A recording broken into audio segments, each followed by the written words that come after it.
Selamat sore, wilujeng sonten, matur sembah nuwun sampun dugi wonten telatas Pablengan. Di sini terdapat 7 sumber mata air. Kenapa kok di sini namanya Sapta Tirta? Sapta itu yang berarti 7, Tirta itu air, dan di sini adalah peninggalan dari Mangkunegara I atau yang dikenal dengan Pangeran Sambernyawa. Di antaranya 7 sumber di sini ialah yang pertama ini adalah air bleng. Air bleng ini dalam filosofi Jawa itu untuk ngeblengke tekad atau membulatkan tekad. Jadi kalau kita punya niat atau hajat apapun, tekad kita biar bulat, biar mantep, itu mandinya di air bleng ini. Tetapi air bleng ini dalam filosofi umum itu untuk bahan dasar pembuatan karak. Karak itu adalah kerupuk yang terbuat dari beras, dan airnya ini rasanya asin seperti air laut. Kalau sejarahnya sendiri itu dari Naga Joko Linglung. Jadi air bleng ini tembusnya itu di Laut Kidul. Kalau di sini terdapat sumur kecil ya. Nah, di sini terdapat lubang kecil, sumur kecil itu kalau sejarahnya itu sampai di Laut Kidul. Jadi Laut Kidul air bleng sama Bedukuwu itu satu jalur gitu. Lanjut sumber yang kedua.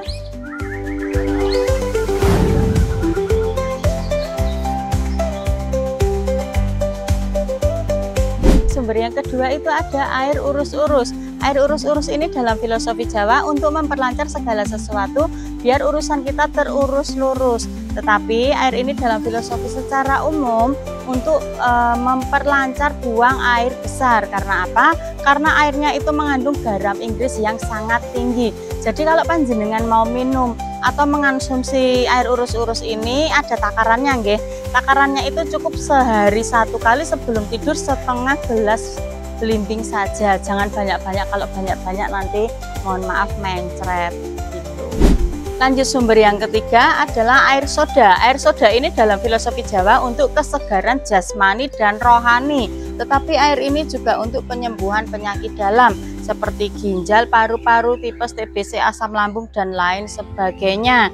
Dan air ini rasanya seperti degan cengkir. Degan cengkir itu kelapa yang masih sangat kecil, kelapa muda tetapi masih kecil sekali ya. Kalau nggak suka rasanya itu bisa dicampur dengan sirup, kemudian dikasih susu putih, itu sudah seperti soda gembira.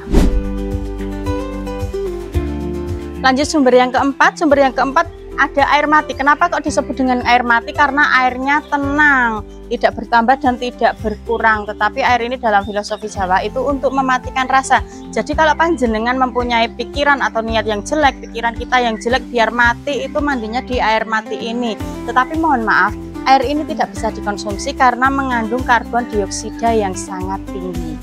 Sumber yang keenam ada air hidup. Air hidup ini dalam filosofi Jawa itu untuk panguripan. Jadi kalau panjenengan mempunyai usaha apapun, itu cocoknya mandi di air hidup ini. Tetapi air ini juga untuk membuat awet muda, menghilangkan jerawat dan flek hitam. Karena apa? Karena airnya mengandung sulfur.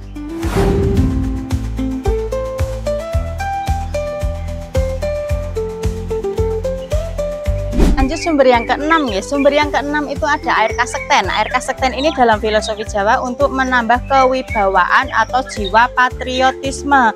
Dan dulu itu Pangeran Sambernyawa mandi di air kasekten ini untuk menambah kesaktian. Sumber terakhir atau yang nomor 7 itu ada air hangat. Air hangat ini dalam filosofi Jawa untuk mensucikan badan, tetapi air ini juga untuk penyembuhan penyakit kulit seperti gatal, panu, dan lain sebagainya. Karena apa? Karena airnya itu mengandung belerang. Dan airnya ini diantara 7 sumber mata air paling hangat itu ya air hangat ini. Kalau orang zaman dulu itu menyebutnya ini sendang dukun. Karena apa kok disebut dengan sendang dukun? Karena ini banyak orang yang di sini untuk mencari kesembuhan. Sumbernya peninggalan dari Mangkunegara I ini ada 7 sumber. Tetapi kalau yang itu peninggalan dari Mangkunegara 6, biliknya juga ada 6. Dulu itu tempat mandi khusus selirnya raja saja. Tetapi sekarang sudah dibuka untuk umum. Wanita maupun pria itu bisa mandi di situ, dan sekarang banyak yang tirakat di situ untuk mencari jodoh. Tetapi kalau saya itu sebelum maghrib itu pulang dulu. Saya biasanya kalau sholat maghrib sampai isya itu di rumah dulu. Nanti balik sini lagi itu antara jam 7:30 kalau nggak jam 8 malam. Kalau kontribusinya per A itu 13.000. Itu sudah semuanya, termasuk mandi, mau ambil air itu monggo.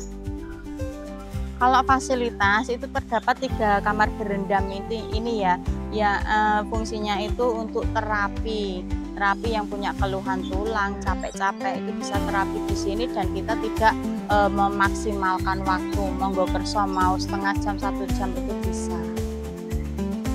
6 bulan sekali itu diteliti dari Universitas Gadjah Mada dan 1 tahun sekali itu dari Universitas Indonesia, itu pasti diteliti. Jadi kalau panjenengan mau mengkonsumsi air urus-urus ataupun air soda itu aman, tidak ada bahan apapun yang tercampur di situ.